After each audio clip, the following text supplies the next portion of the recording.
হুব্বে সুন্নাত দাবুয়াদ হুব্বে রসুল হুব্বে সুন্নাত দাবুয়াদ হুব্বে রসুল মান আহাব্বা সুন্নতি রাগুন কবুল।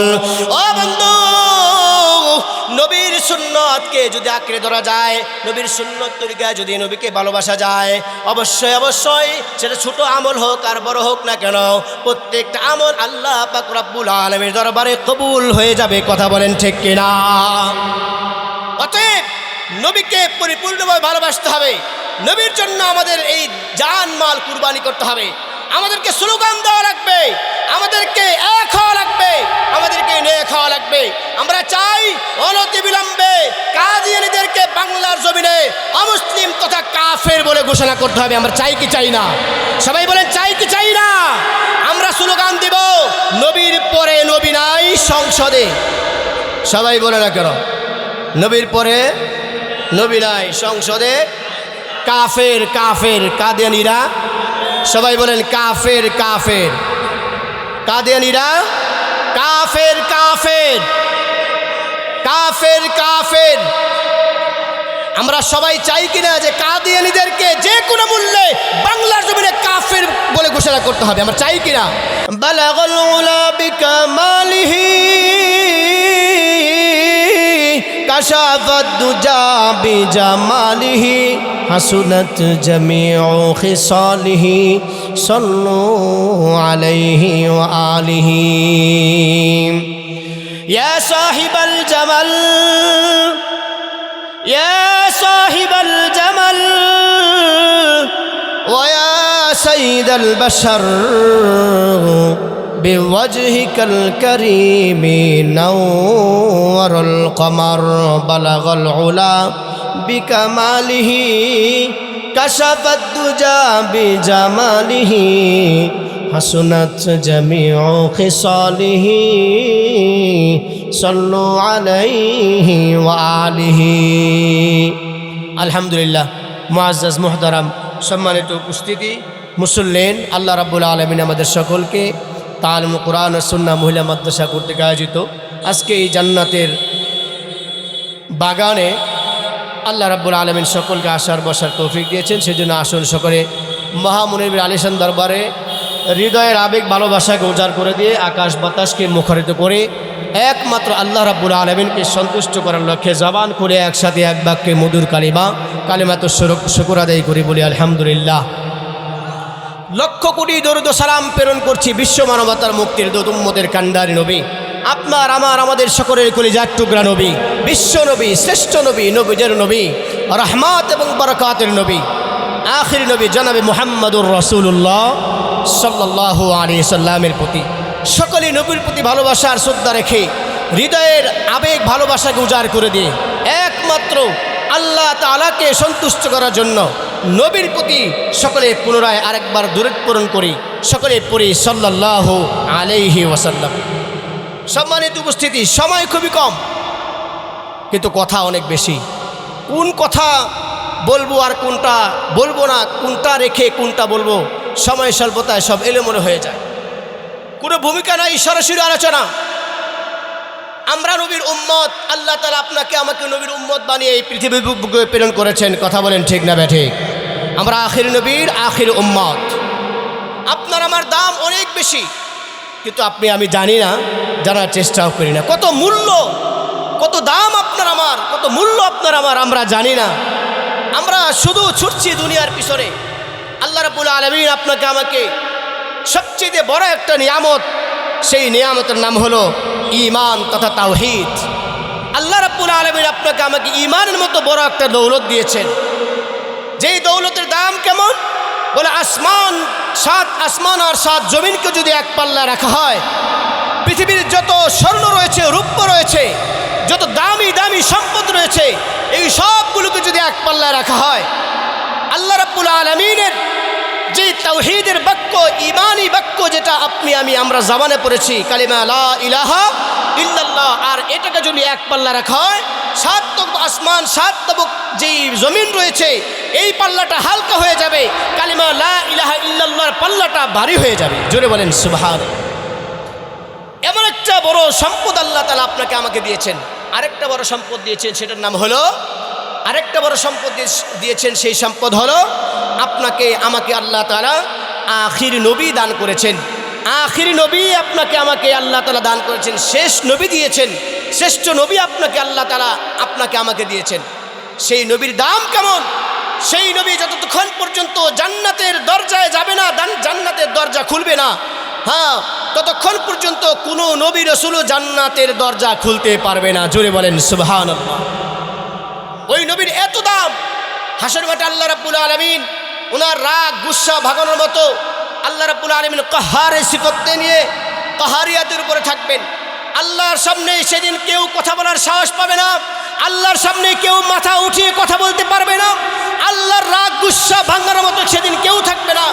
একমাত্র আপনার আমার নবী সরকারে দু আলম জনাবে মুহাম্মদুর রাসূলুল্লাহ সাল্লাল্লাহু আলাইহি সাল্লাম সারা। কথা বলেন ঠিক কিনা? নবীজি ছাড়া আর কেউ নাই আল্লাহ পাক রব্বুল আলামিনের রাগ গুসা ভাঙাবে, কেউ নাই। আল্লাহর নবী সাল্লাল্লাহু আলাইহি সাল্লাম সেই দিন মাকামে মাহমুদে আল্লাহ রাব্বুল আলামিনের কুদরতি পায়ে সিজদায় পড়ে আল্লাহ রাব্বুল আলামিনের এমন কিছু প্রশংসা করবেন যে প্রশংসাগুলো ইতিপূর্বে আর কোনোদিন কেউ করে নাই। এমনকি আল্লাহর নবী নিজেও কোনোদিন আল্লাহ তাআলার কোনো প্রশংসা এই দুনিয়ার বুকে ওই প্রশংসাগুলো করেন নাই। আল্লাহর নবী যতদিন দুনিয়ার বুকে ছিলেন কোনোদিনও সেই প্রশংসাগুলো আল্লাহ তাআলার জন্য করেন নাই। আল্লাহ রাব্বুল আলামিন সেই দিন পয়গম্বরে আরবি সাল্লাল্লাহু আলাইহি ওয়াসাল্লামের জবানে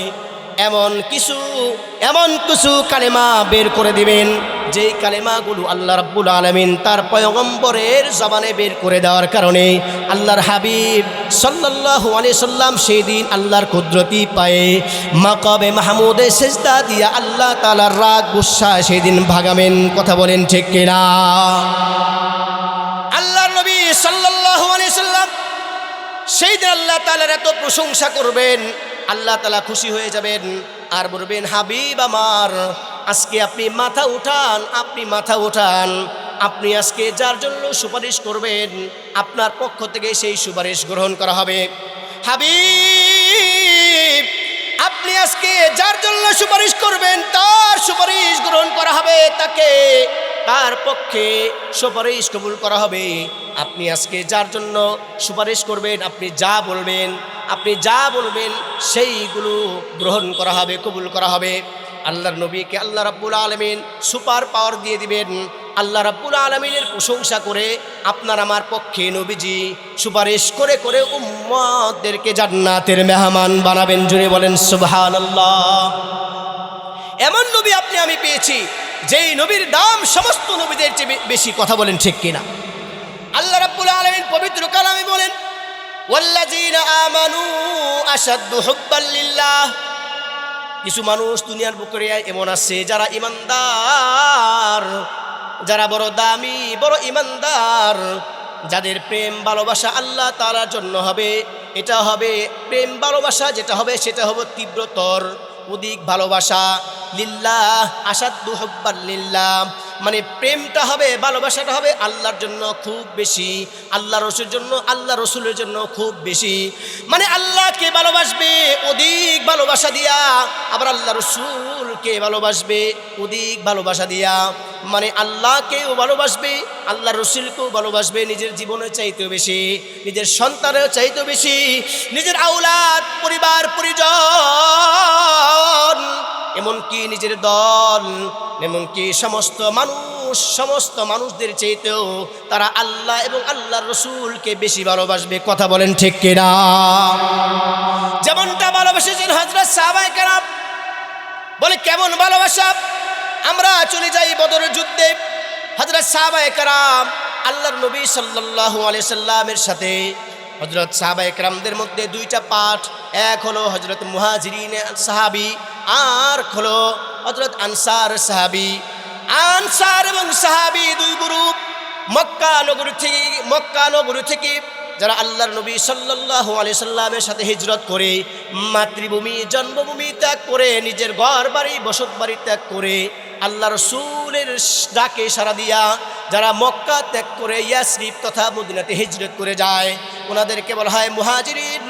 আর যারা মুহাজিরিন সাহাবায়ে কেরামদেরকে সাহায্য করার লক্ষ্যে যারা মদিনার বুক থেকে যারা এগিয়ে এসেছেন, যারা সর্বদিক দিয়ে সাহাবায়ে কেরামদেরকে মুহাজিরিনদেরকে সাহায্য করেছেন, ওনাদেরকে বলা হয় আনসারে সাহাবী। কথা বলেন ঠিক না বেঠিক?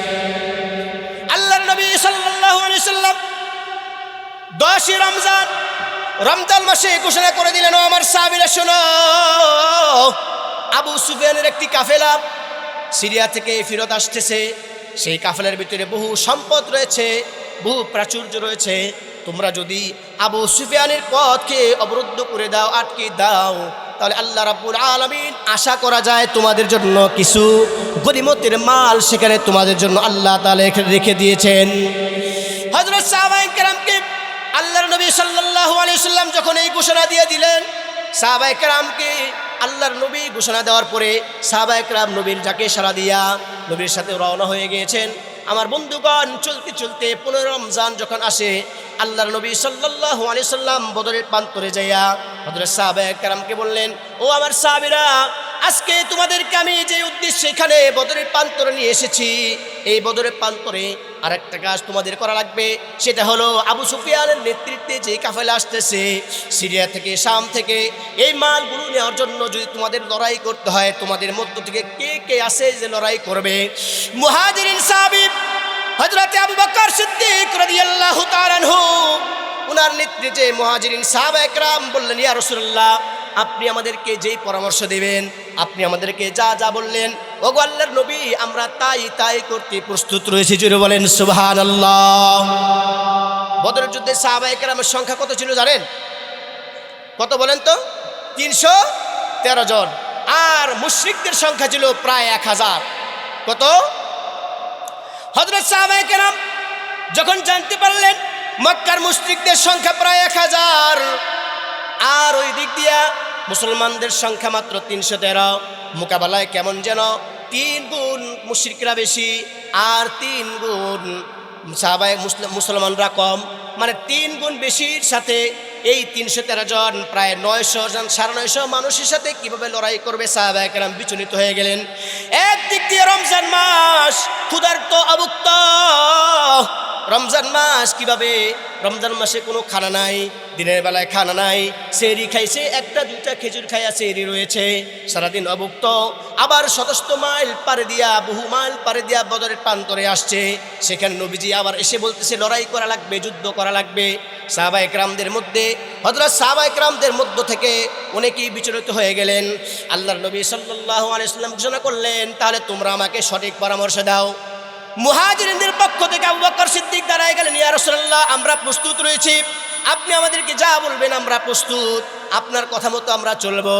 এবার আনসার সাহাবায়ে কেরামদের মধ্য থেকে সাদ ইবনে মুআজ আনসারী সাহাবী রাদিয়াল্লাহু তাআলা আনহু, উনি দাঁড়ায় গেলেন, বললেন, ইয়া রাসূলুল্লাহ, আপনি আমাদেরকে, আপনার প্রতি আমরা ঈমান এনেছি, আপনাকে আমরা বিশ্বাস করেছি, আপনার জন্য আমরা নিবেদিত।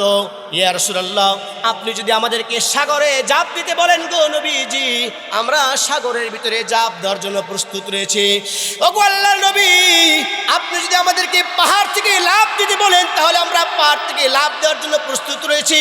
ওগো আল্লাহর নবী, আপনি আমাদেরকে যা করতে বলবেন আমরা তাই করার জন্য প্রস্তুত রয়েছে। একদিকে মুহাজিরিন সাহাবায়ে কেরামদের থেকে পক্ষ থেকে হযরত আবু বকর দাঁড়ায় ভাষণ দিলেন, নবীজি খুশি হয়ে গেলেন। অন্যদিকে আনসারদের পক্ষ থেকে সাদ ইবনে মুআজ আনসারী রাদিয়াল্লাহু তাআলা আনহু, উনি নবীর পক্ষে এমন ভাষণ দিলেন, নবীজি খুশি হয়ে গেলেন। জোরে বলেন সুবহানাল্লাহ, আর একটু জোরে বলেন সুবহানাল্লাহ। আমি আপনাদেরকে বলতে চাই, আল্লাহর নবীকে সাহাবায়ে কেরাম কতটা ভালোবাসতেন, কেমন ভালোবাসতেন। আরেকজন সাহাবীর কথা আপনাদেরকে শোনাই, যে সাহাবীর কথা সরাসরি ইমাম বুখারী রাহমাতুল্লাহি আলাইহি উনার সহিহুল বুখারী কিতাবের ভিতরে জিলদে সানি 2য় খণ্ডের ভিতরে নিয়ে আসছেন। সেই সাহাবীর নাম হলো মিকদাদ ইবনুল আসওয়াদ, হযরত মিকদাদ ইবনুল আসওয়াদ রাদিয়াল্লাহু তাআলা আনহু।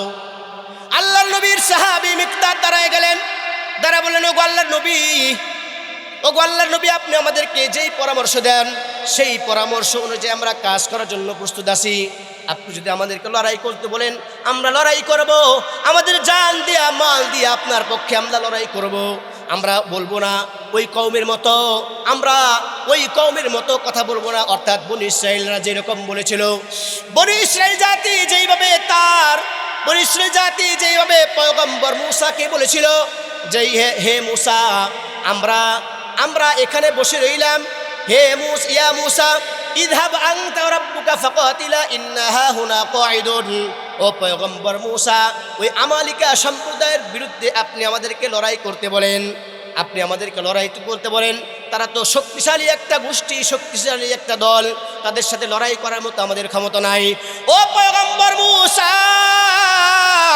আপনি যান এবং আপনার রব যান, ইযহাব আনতা ওয়া রাব্বুকা ফাকাতিলা, আপনি এবং আপনার রব যান, আমালিকা সম্প্রদায়ের সাথে আপনি লড়াই করেন, আপনি এবং আপনার রব লড়াই করেন, আমরা এখানে বসে রইলাম।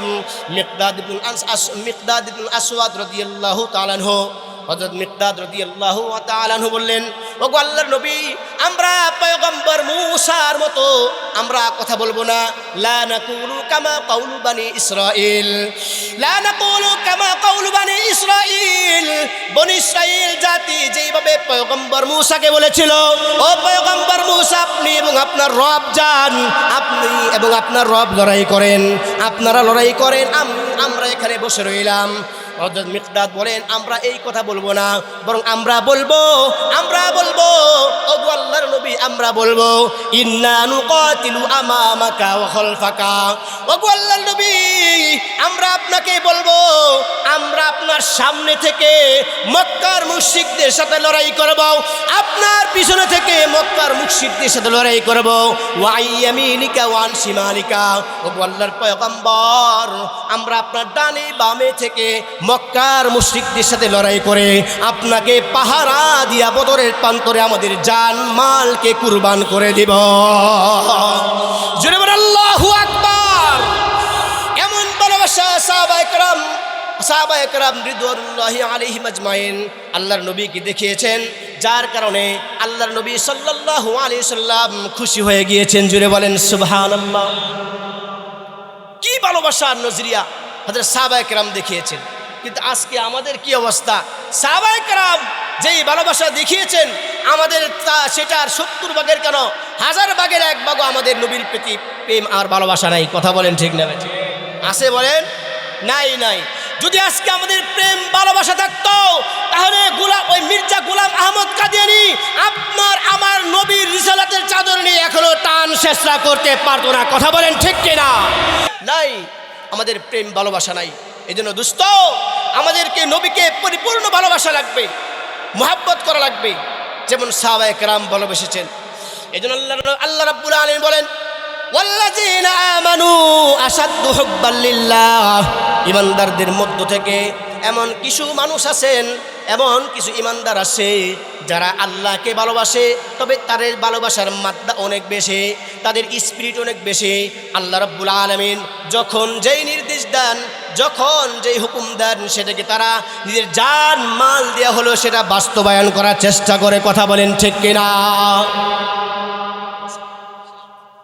আমার বন্ধুরা, এই জন্য আল্লাহর নবীকে যথাযথভাবে আমাদেরকে ভালোবাসা লাগবে, কদর করা লাগবে। নবীর পক্ষে যদি আমরা থাকি আর নবীকে যদি আমরা পরিপূর্ণভাবে ভালোবাসতে পারি, আশা করা যায় নবীর শাফাত আমাদের মিলবে। কথা বলেন ঠিক কিনা? নবীকে ভালোবাসা যাবে। আল্লাহর নবী সাল্লাল্লাহু আলাইহি সাল্লাম বলেন, মান আহাব্বা সুন্নতি ফাকাদ আহাব্বানি ওয়া মান আহাব্বানি কানা মাই ফিল জান্নাহ।